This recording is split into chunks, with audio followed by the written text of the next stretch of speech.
माननीय उपराज्यपाल मनोज सिन्हा ने आज ब्रिगेडियर राजेंद्र सिंह ऑडिटोरियम में आयोजित युवा महोत्सव गूंज 2026 में मुख्य अतिथि के रूप में भाग लिया। फल मिला।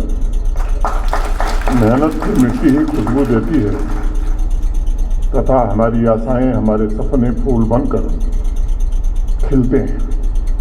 हमें सदैव इस बात को ध्यान रखना होगा, स्मरण रखना होगा कि अगर आज हम बीज बोएंगे तो कल हमें सुख के फल जरूर मिलेंगे। इसलिए गूंज महोत्सव उज्जवल भविष्य के लिए मुझे लगता है कि एक बीज की तरह है। गूंज कोई सरकारी आयोजन नहीं है, बल्कि यह उत्सव है ज्ञान का, सृजनशीलता का, सांस्कृतिक समन्वय का। ये विविध रंगों से सजी एक जीवंत गाथा बन सकती है। गूंज को एक ऐसे प्लेटफॉर्म के रूप में भी मैं देखता हूँ जो इस बात को प्रमाणित करता है कि जब युवाओं की ऊर्जा को सही दिशा और सही अवसर मिलता है तो साधारण क्षण भी असाधारण उपलब्धियों में तब्दील हो जाता है। मुझे पूरा भरोसा है कि युवा ऊर्जा का यह संगम सभी विद्यार्थियों और जम्मू संभाग के उच्च शिक्षा के सभी संस्थानों दोनों को अपने श्रेष्ठतम स्वरूप को प्रस्तुत करने का अवसर प्रदान करेगा।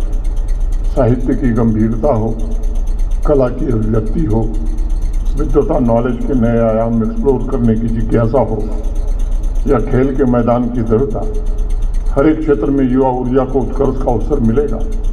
और मैं समझता हूँ कि हर एक डिसिप्लिन में स्टूडेंट्स की भागीदारी ये केवल व्यक्तिगत प्रतिभा का प्रमाण नहीं होगा, बल्कि एजुकेशनल इकोसिस्टम की सामूहिक चेतना का प्रतीक बनकर उभरेगा। गूंज महोत्सव में स्टूडेंट्स के टैलेंट, समर्पण और अनुशासन एक संदेश भी दे सकेंगे कि युवा शक्ति में समाज और राष्ट्र के भविष्य की दिशा देने की असीम क्षमता निहित है। अगर युवा अपने हौसले की लौ जला ले और मन में विश्वास रखकर कदम आगे बढ़ाए, तब हर पल समाज और देश के लिए नए रास्ते बनते ही।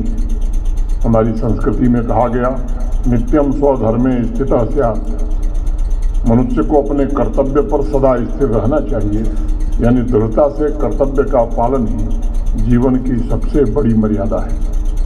यह भाव आज जम्मू विश्वविद्यालय का आदर्श वाक्य बन रहा है, जो निरंतर इस बात का प्रयास कर रहा है कि विद्यार्थियों को ऐसी शिक्षा प्रदान की जाए जो केवल बौद्धिक प्रगति तक सीमित न हो, बल्कि उनके व्यक्तित्व के समग्र विकास को अपना ध्येय बना सके। और इसीलिए क्रिएटिविटी और कोलैबोरेशन पर आधारित यह गूंज 2026 महोत्सव व्यापक राष्ट्रीय शैक्षिक दृष्टिकोण के अनुरूप एक संदेश देगा कि एजुकेशन का उद्देश्य केवल ज्ञानार्जन नहीं, बल्कि संवेदनशील, जागरूक और उत्तरदायी नागरिकों का निर्माण भी है। एक बड़ा संदेश ये भी है कि एजुकेशनल कैंपस में स्टूडेंट। यूनिवर्सिटी ऑफ जम्मू द्वारा आयोजित इस कार्यक्रम में विद्यार्थियों ने रंगारंग सांस्कृतिक प्रस्तुतियां दी। उपराज्यपाल ने युवाओं की प्रतिभा की सराहना करते हुए उन्हें राष्ट्र निर्माण में सक्रिय भूमिका निभाने के लिए प्रेरित किया।